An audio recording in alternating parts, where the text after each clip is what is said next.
कंजूस और उसका सोना। एक गांव में एक अमीर जमींदार रहता था। वह जितना अमीर था उतना ही कंजूस भी। अपने धन को सुरक्षित रखने का उसने एक अजीब तरीका निकाला था। वह धन से सोना खरीदता और फिर उस सोने को गलाकर उसके गोले बनाकर अपने एक खेत में एक पेड़ के नीचे गड्ढा खोदकर डाल देता था।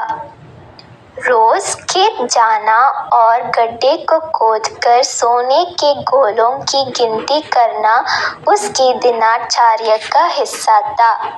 इस तरह वह सुनिश्चित करता था कि उसका सोना सुरक्षित है। एक दिन एक चोर ने कंजूस आदमी को गड्ढे में से सोना निकालकर गिनते हुए देख लिया। वह छुपकर उसके जाने का इंतजार करने लगा। जैसे ही कंजूस आदमी गया, वह डक्के के पास पहुंचा और उसमें से सोना निकालकर भाग गया।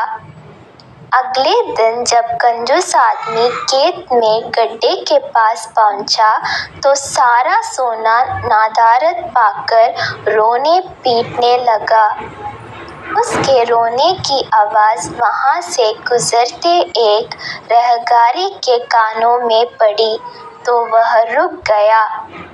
उसने कंजूस आदमी से रोने का कारण पूछा तो कंजूस आदमी बोला, मैं लूट गया, बर्बाद हो गया, कोई मेरा सारा सोना लेकर भाग गया, अब मैं क्या करूँगा? सोना किसने चुराया, कब चुराया? राहगीर आश्चर्य में पड़ गया।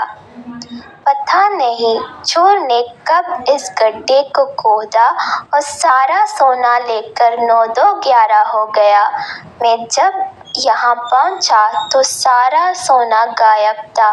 कंजूस आदमी बिलखते हुए बोला, गड्ढे से सोना ले गया? तुम अपना सोना यहाँ इस गड्ढे में क्यों रखते हो? अपने घर पर क्यों नहीं रखते? वहाँ ज़रूरत पड़ने पर तुम उसका आसानी से उपयोग कर सकते हो। राहगीर बोला, मैं अपने सोने को कभी हाथ नहीं लगाता। मैं उसे सहेज कर रखता हूँ और हमेशा रखता हूँ, यदि वो चोर उसे चुरा कर नहीं ले जाता। कंजूस आदमी बोला।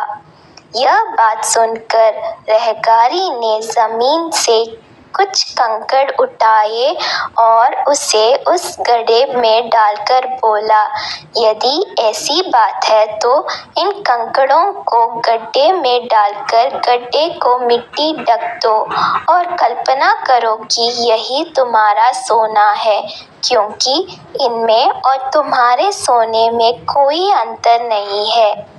ये भी किसी काम के नहीं और तुम्हारा सोना भी किसी काम का नहीं था। उस सोने का तुमने कभी कोई उपयोग ही नहीं किया, ना ही करने वाले थे।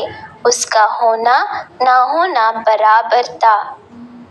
सीख, जिस धन का कोई उपयोग नहीं हो उसकी कोई मोल नहीं।